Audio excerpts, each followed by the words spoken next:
ഇന്ന് രാവിലെ ക്യാബിനറ്റ് യോഗം വയനാടുമായി ബന്ധപ്പെട്ട് ചില കാര്യങ്ങൾ ആലോചിച്ചിരുന്നു.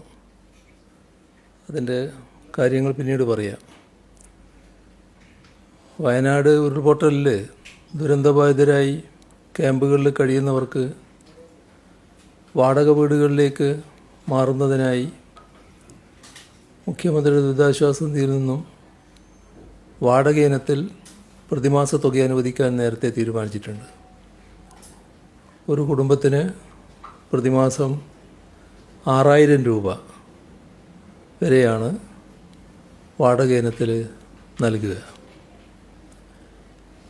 ബന്ധുവീടുകളിലേക്ക് മാറുന്നവരുണ്ടാവും.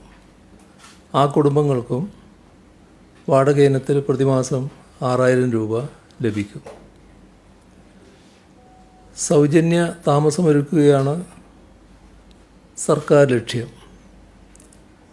അതിൽ സർക്കാർ ഉടമസ്ഥതയിലോ മറ്റ് പൊതു ഉടമസ്ഥതയിലോ ചില സ്വകാര്യ വ്യക്തികൾ സൗജന്യമായി നൽകുന്ന വീടുകളിലോ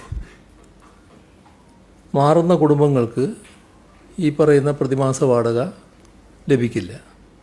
കാരണം അതിന് വാടക നൽകേണ്ടി വരില്ല എന്നർത്ഥം. മുഴുവനായി സ്പോൺസർഷിപ്പ് മുഖേന താമസ സൗകര്യം ഒരുക്കുന്ന ചില കെട്ടിടങ്ങളുണ്ടാവും. അങ്ങനെയുള്ള കെട്ടിടങ്ങളിൽ താമസിക്കുന്നവർക്കും പ്രതിമാസ വാടക നൽകേണ്ടി വരില്ല. അപ്പോൾ അവർക്കും പ്രതിമാസ വാടക ലഭിക്കില്ല. ഭാഗികമായി സ്പോൺസർഷിപ്പ് നൽകുന്ന കേസുകളിൽ അതിൻ്റെ ശേഷിക്കുന്ന തുക പരമാവധി 6000 രൂപ വരെ പ്രതിമാസ വാടക അനുവദിക്കുകയാണ് ചെയ്യുക. അതാണ് ഈ വാടക ആയിട്ട് ബന്ധപ്പെട്ട് വ്യക്തത വരുത്താനുള്ളത്. സർട്ടിഫിക്കറ്റുകൾ നഷ്ടപ്പെട്ടു പോയവരാണല്ലോ അവിടെ ധാരാളമുള്ളത്. അത് വീണ്ടെടുക്കുന്നതിനായി മാർഗനിർദ്ദേശങ്ങൾ പുറപ്പെടുവിച്ചിട്ടുണ്ട്. അത് 2018 നമ്മൾ ചെയ്തതാണത്.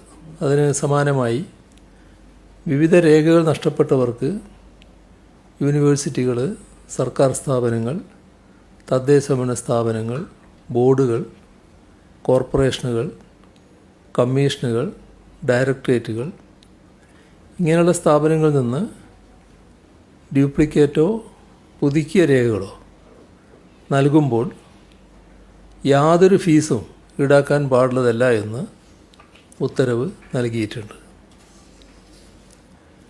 ദുരന്തത്തിൽ മരണപ്പെട്ടവരുടെ ആശ്രിതർക്ക് 6 ലക്ഷം രൂപയാണ് സാധാരണ ധനസഹായം ലഭിക്കുക. അപ്പോൾ ഇതിൽ SDRF-ൽ നിന്നാണ് 4 ലക്ഷം രൂപ നൽകുന്നത്. അതിനു പുറമെ മുഖ്യമന്ത്രിയുടെ ദുരിതാശ്വാസ നിധിയിൽ നിന്ന് 2 ലക്ഷം രൂപ കൂടി അനുവദിക്കാൻ ഇന്ന് രാവിലെ മന്ത്രിസഭാ യോഗം തീരുമാനിച്ചിട്ടുണ്ട്.